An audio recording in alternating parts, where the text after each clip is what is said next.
আমাদের ব্রেক সিস্টেমের কাজ হবে, তো তার জন্য আমরা প্রথমে স্ট্যান্ড করে নিয়েছি গাড়িটাকে।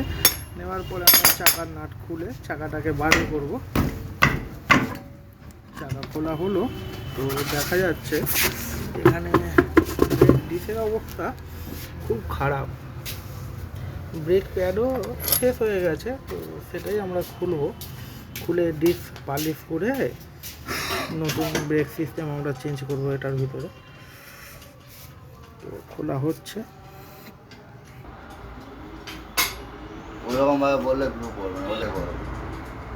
তো দেখা যাচ্ছে ব্রেক সিস্টেম খুব অল্প জায়গাতেই কাজ হচ্ছে, তো ডিস পালিশ না করলে হবে না। এটা ক্যালিবার বোর্ড খোলাই হয়ে গেছে, তো ক্যালিবার সিস্টেম